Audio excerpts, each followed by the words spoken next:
Olá pessoal, bem-vindo ao Oráculo de Anubis. Nossa resenha de hoje vai ser do The Lost Tarot of Nostradamus. É uma caixinha bem durinha, como vocês podem ver. A editora é a Tule. Ela tira aqui por cima.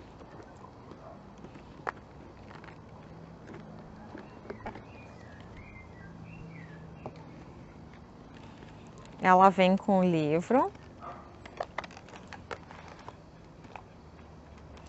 E a disposição das cartas dentro vem assim, ela vem em duas pilhazinhas.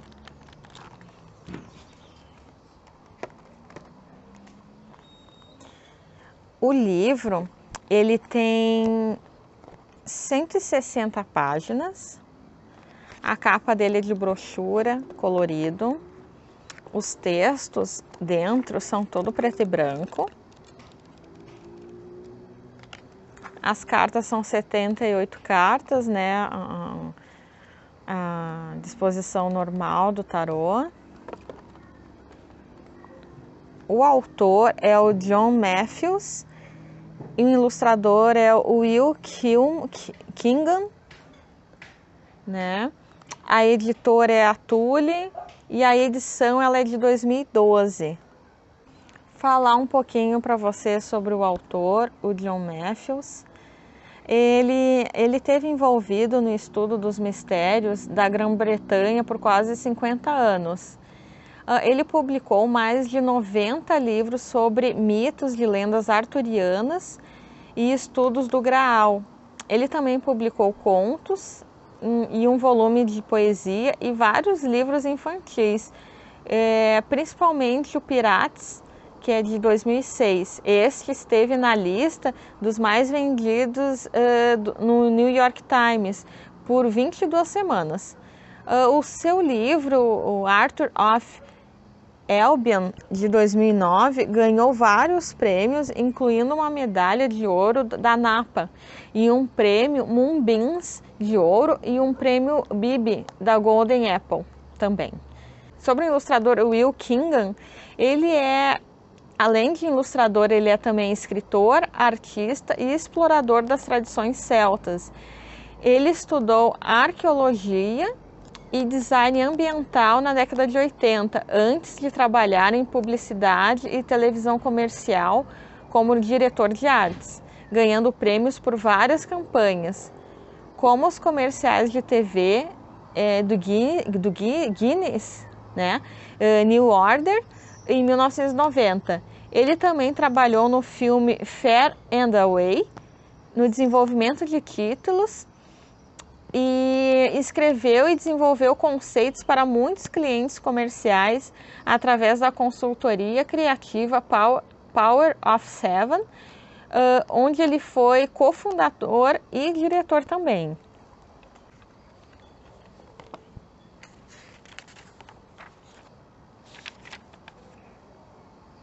Aqui tem a parte do índice no livro, né? Aqui no prefácio, por exemplo, diz o seguinte, que o trabalho ele reúne duas linhas poderosas e originais de previsão que nunca antes foram conectadas aos escritos proféticos do vidente do século XVI ao tarô, explorando a história surpreendente de um livro há muito perdido e, com isso, contendo um conjunto de chaves visuais para as profecias de Nostradamus. Os paralelos entre essas imagens e a paisagem ao oráculo, né?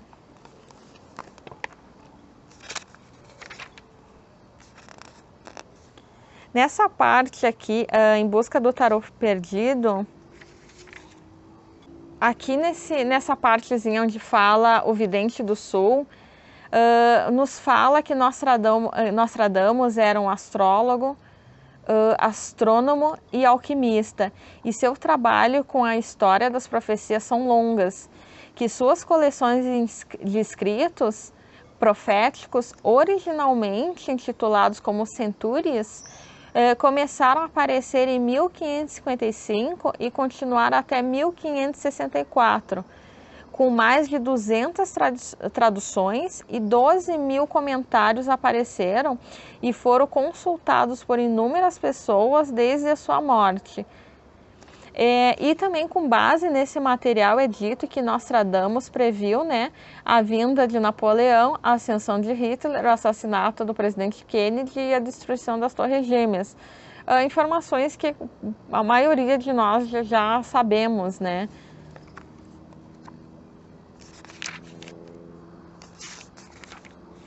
Nessa parte aqui, onde diz o livro das imagens, nos conta que em 1994 foi descoberto um volume que lançou uma nova luz sobre o legado de Nostradamus e que no processo chamou a atenção do mundo, sendo ele encontrado por 2 jornalistas italianos, sendo que enquanto folheavam uma coleção na Biblioteca Nacional Central de Roma, eles encontraram um códice ilustrado com o título As Profecias de Nostradamus, ao qual continha uma coleção de 80 imagens em aquarela notáveis, claramente representando significados misteriosos e ocultos.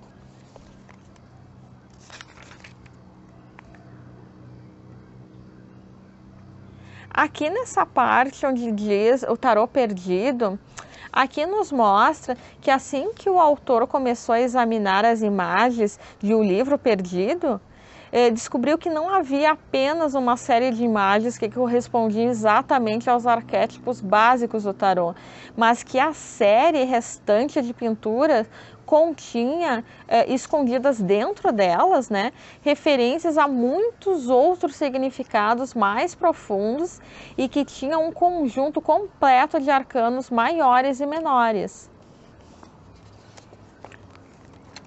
Já nessa parte aqui, onde fala reinterpretando as imagens, o autor nos conta que algumas imagens são instantaneamente reconhecíveis, enquanto outras mais alquímicas, zodiacais e celestiais, que se sobrepõem às imagens do tarô tradicional. Do ponto de vista funcional, o manuscrito é uma obra inacabada, principalmente na parte dos arcanos maiores. Sendo assim, foram projetados 5 conjuntos de molduras distintas, modeladas a partir de nichos renascentistas, né, daquele período. Eles também foram projetados para refletir o processo alquímico e as ideias cosmológicas correntes na época de Nostradamus.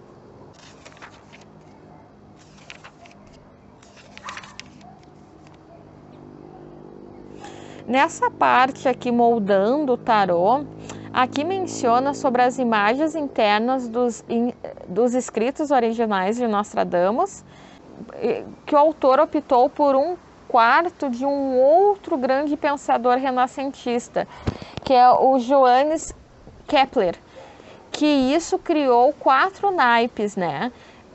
Os arcanos maiores, eles têm uma representação um pouco diferente, né? Que, digamos assim, os arcanos maiores do tradicional.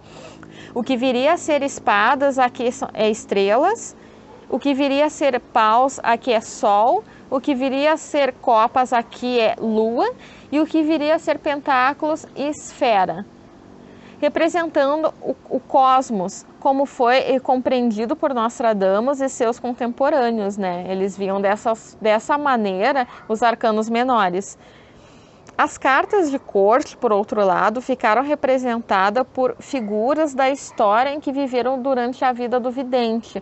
Assim, temos astrólogos, astrônomos, médicos, filósofos, líderes espirituais e temporais, aprendizes e neófitos também. Nessa parte aqui, onde diz o tarô e as profecias,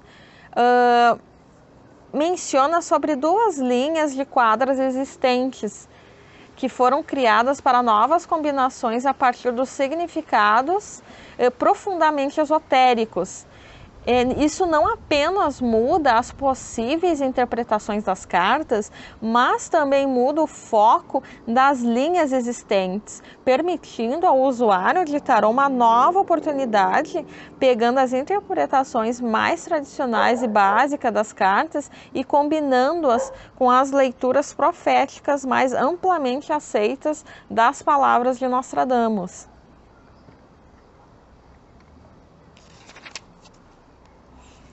Nessa parte aqui, onde diz traduzindo as quadras, algumas das referências emblemáticas de Nostradamus podem derivar do século XVI. Horus Apollos, um par de volumes em epigramas em verso, com o objetivo de explicar hieróglifos egípcios. Além disso, ele também encobriu seus trabalhos usando palavras que não poderiam apontar definitivamente para questões religiosas ou de Estado. A Inquisição era um impedimento sempre presente e ele precisava ser cuidadoso. Na parte aqui dos arcanos maiores, o autor explica que o ouro está associado ao sol. Na alquimia, é o estado de quase perfeição, quando a própria matéria começa a se transmutar. Em termos de tarô, ele representa as influências mais poderosas na leitura, os arcanos maiores que atraem as cartas menores para si e causam as mudanças no significado das cartas adjacentes.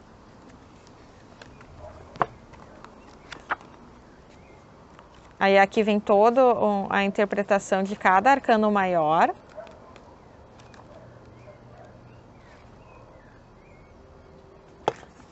E aqui os arcanos menores, tá? Nessa parte, o autor, ele pontua, né, que as cartas são baseadas em detalhes retirados dos próprios desenhos do Nostradamus, né?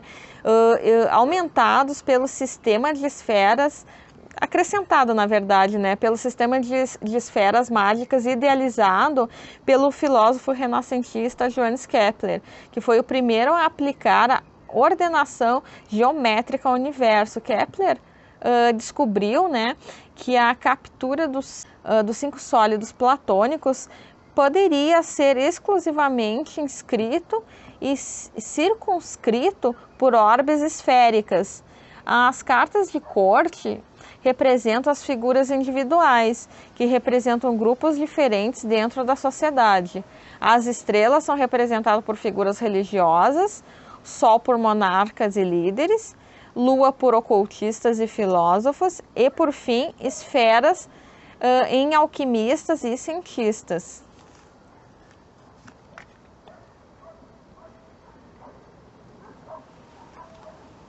Aqui também vem toda a descrição de cada arcano menor, palavras-chave.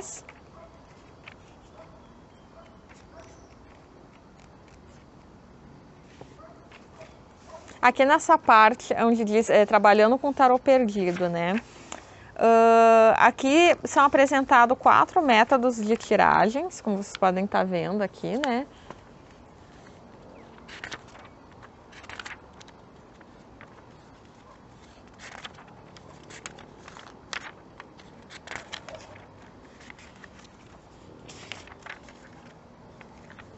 Aqui onde diz meditando com tarô perdido, nessa parte, o autor ele esclarece que uma das melhores maneiras de aprender sobre os mistérios interiores de qualquer tarô é meditar com as cartas, né? Pegar uma carta de cada vez, se sentar, se concentrar nas imagens, né? Numa maneira que esse tipo de observação ele transmita uma certa intuição, ele, digamos assim, ele acione a intuição da pessoa, que ela mesma também, além das descrições que já contém no livro, possa desenvolver um outro tipo de leitura e significados para as cartas.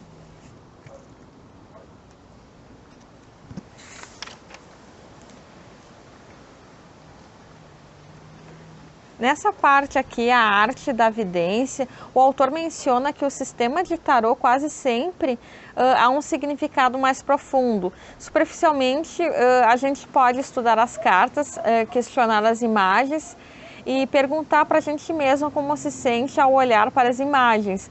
Mas, né, além disso, a gente pode ir mais fundo, explorando os segredos ocultos de cada imagem e testando os significados de cada jogada em conjunto delas, né? Cada tiragem ela tem uma compreensão única na sua interpretação em conjunto, né?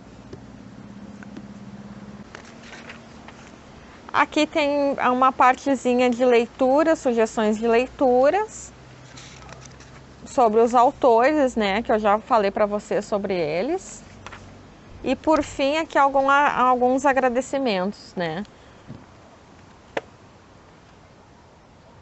Esse aqui é o livrinho que eu, né, frente e verso.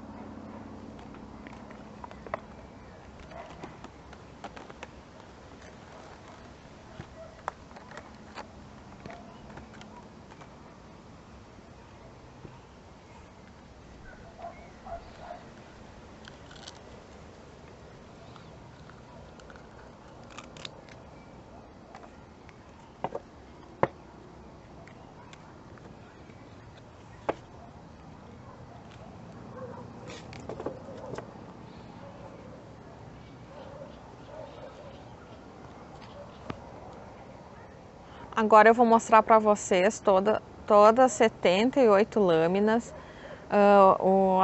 os 22 arcanos maiores e os 56 menores.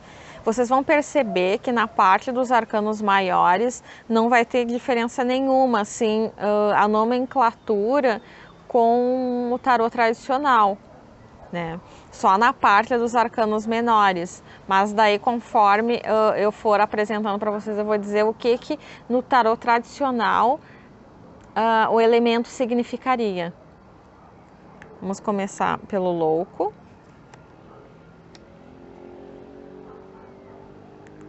O mago. A sacerdotisa. A imperatriz, o imperador, hierofante, os amantes, o carro, a justiça, o eremita, a roda da fortuna,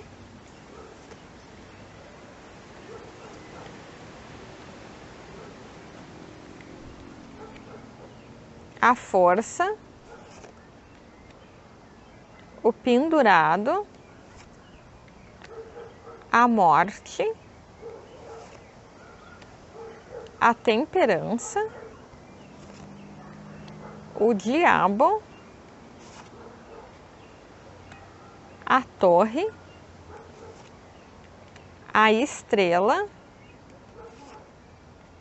a lua,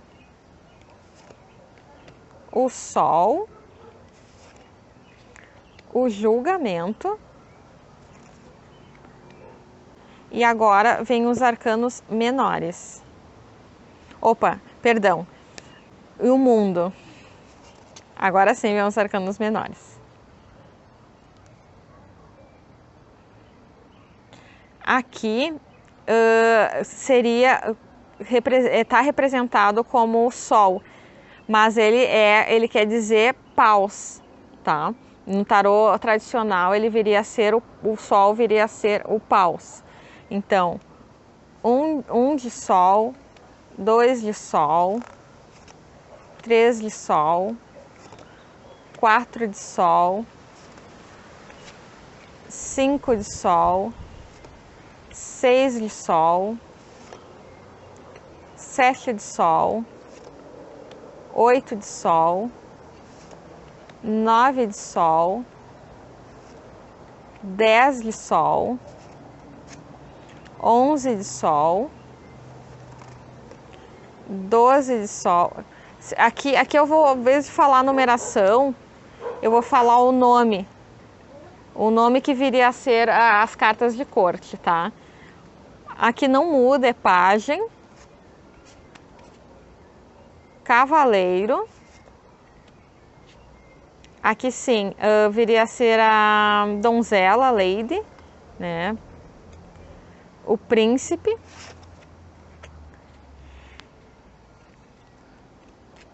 E agora vem a lua, né?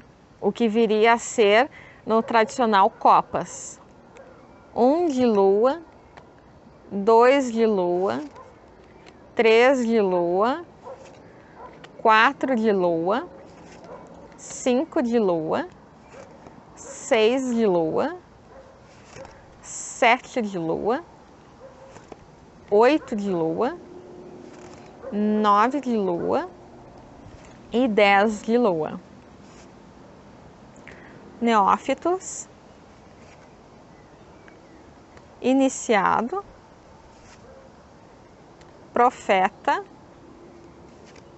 e mestre.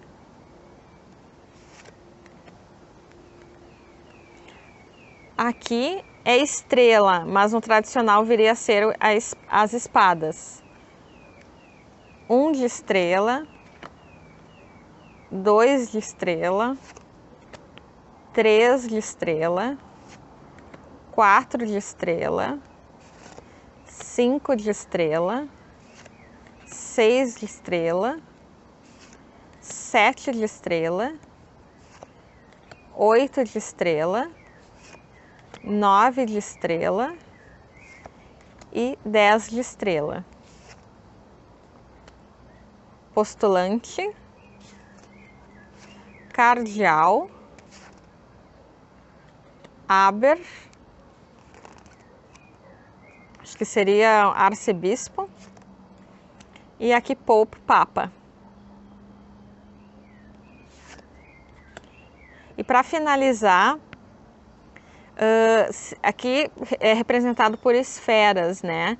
Mas viria a ser pentáculos no tradicional. Então fica 1 de esfera, 2 de esferas, 3 de esferas, 4 de esferas, 5 de esferas, 6 de esferas,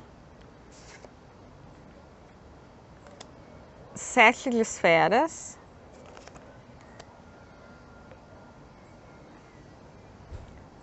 8 de esferas, 9 de esferas, 10 de esferas.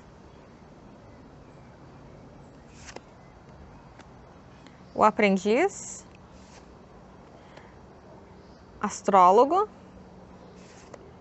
astrônomo e, por fim, o alquimista. É um tarô bem diferente, mas assim, vale a pena. Tem bastante coisa para estudar nesse livro. Ele é bem complexo, até porque é um achado histórico, né? Então, esse tarô, ele é em cima desse achado histórico, ele tem todo um estudo envolvido pelo autor, ele é bem diferente, assim, só pelo fato dele ser um tarô com uma temática histórica, assim, diferente, assim, eu acho que vale a pena, assim, para quem é colecionador ter ele. E ele não é um tarô caro, assim, na época eu achei ele, acho que por menos de R$100 no Amazon, então vale a pena, assim. Eu gostei muito dele, assim, as cartas, elas são durinhas, assim, dura bastante, assim, não é mole nem nada, e ele tem uma camada de verniz, assim, bem fraca, assim, ele é mais até pro opaco.